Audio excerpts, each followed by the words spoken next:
Janaki versus state of Kerala എന്ന സിനിമയുമായി ബന്ധപ്പെട്ടുള്ള പ്രതിഷേധങ്ങൾക്കിടയിലാണ് സിനിമാ താരങ്ങൾ ഉൾപ്പെടെയുള്ള നിൽക്കുന്നപ്പോൾ നടൻ മണിമുള്ള രാജു നമ്മോടൊപ്പം ശരിയാണ്. സർ, എന്താണ് ഈ വിഷയത്തിൽ? അല്ല, ഈ ജാനകി എന്നുള്ള പേരിടാൻ പാടില്ല എന്ന് പറയുന്നത് തന്നെ എന്ത് മോശമായ കാര്യമാണ്. ഇത് അടിയന്തരാവസ്ഥ കാലത്തോലും ഇല്ലാത്ത ക്രൂരമായ കാര്യമായിട്ട്. ഇങ്ങനെയാണെങ്കിൽ ഇനി നാരായണൻ, വിഷ്ണു ഒന്നും ഇടാൻ പറ്റില്ലല്ലോ. ഗണപതി എന്നൊന്നും ഒരു കഥാപാത്രത്തിന് പേരിടാൻ പറ്റത്തില്ലല്ലോ. അപ്പോൾ ഇതിന് സിനിമ ഒന്നടങ്കം, സിനിമയിലുള്ള ആർട്ടിസ്റ്റ്, ടെക്നീഷ്യൻ, പ്രൊഡ്യൂസേഴ്സ് എല്ലാവരും ഒന്നടങ്കം നിൽക്കുകയാണ്.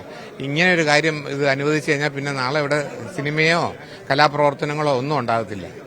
അപ്പം ഞങ്ങൾ അതിനെ പ്രതിഷേധിച്ച് ഇന്ന് എല്ലാവരും കൂടെ ഒത്തുകൂടി ഒരു സമരം പോലെ ഐക്യദാർഢ്യം പ്രഖ്യാപിച്ച് സമരം ചെയ്യുകയാണ് സംഭവം. ഇത് അംഗീകരിച്ചു കൊടുക്കാൻ ഒരിക്കലും പറ്റില്ല. ഞങ്ങളെല്ലാം ശക്തമായിട്ട് ഇറങ്ങിയിരിക്കുകയാണ്. അല്ലേ? ട്രെയിലറൊക്കെ സെൻസർ ചെയ്തപ്പോൾ കുഴപ്പമില്ലാതിരുന്നത് സിനിമ റിലീസുമായിട്ട്. അല്ല, ഇത് ആദ്യമായിട്ടാണ്. ഇപ്പം ജാനകി എന്നുള്ള പേരിൽ എത്ര പടം വന്നിട്ടുണ്ട്, എത്രയോ പടങ്ങൾ വന്നിട്ടുണ്ട്. സീതാർജി, ഗീത, ഒരുപാട് പടങ്ങൾ വന്നിട്ടുണ്ട്.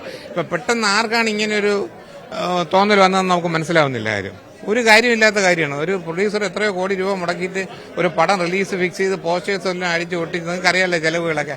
ഇതെല്ലാം ചെയ്തു വരുമ്പോൾ ലാസ്റ്റ് മൊമെന്റിൽ ഇങ്ങനെ ഒരു പേര് വന്നതിന്റെ കാര്യം പടം നിരോധിക്കുന്നത് മോശമായ കാര്യമാണ് സംഭവം. അത് ഈ സിനിമയ്ക്കെന്നല്ല, മലയാള സിനിമയ്ക്കെന്നല്ല, ഒരു സിനിമയ്ക്കും അത് സിനിമാ വ്യവസായത്തിന് തന്നെ ബാധിക്കും. ഇത് കലാകാരനെ കൂച്ചുവലം കിടുന്ന കാര്യമായിപ്പോയി ഒരിക്കൽ. അതെ, അപ്പം ബാക്കിയുള്ള കാര്യം ഒന്ന് ആലോചിച്ച് നോക്കിയേ. അദ്ദേഹത്തിന് ഈ ഗതിയാണെങ്കിൽ തീർച്ചയായിട്ടും ഇതിന്റെ അങ്ങേയറ്റം വരുന്ന ഇതിന് പ്രക്ഷോഭമായിട്ട് മുമ്പോട്ട് പോകാൻ തന്നെയാണ് എല്ലാ സംഘടനകളുടെയും തീരുമാനം. ജാനകി എന്ന പേരിന് എന്താണ് കുഴപ്പം? ഹൈക്കോടതി ചോദിച്ച ചോദ്യമാണ്. എന്തായാലും ഇപ്പോൾ FEFKA general secretary V Unnikrishnan ചേരുകയാണ്.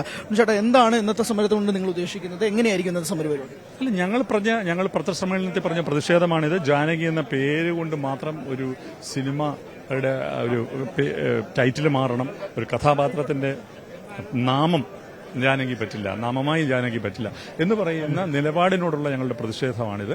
കാരണം ഇതിനകത്ത് ചട്ടങ്ങളുണ്ട്. ചട്ടങ്ങൾ യുക്തിപരമായി വ്യാഖ്യാനിക്കേണ്ട ആളുകളാണ് കമ്മിറ്റിയിലിരിക്കുന്നത്. ഇതെല്ലാം പാലിക്കപ്പെടാതെ വരുമ്പോൾ ഞങ്ങൾക്ക് ഇങ്ങനൊരു ക്യാമ്പയിനിലേക്കും പ്രതിഷേധത്തിലേക്കും പോകാതെ മറ്റു വഴിയില്ല. അതാണ് ഇവിടെ തുടങ്ങുന്നത്. ബാക്കി കാര്യങ്ങൾ വഴിയെ സംസാരിക്കാം. നമ്മളുടെ പ്രതിഷേധം തുടങ്ങുകയാണ്.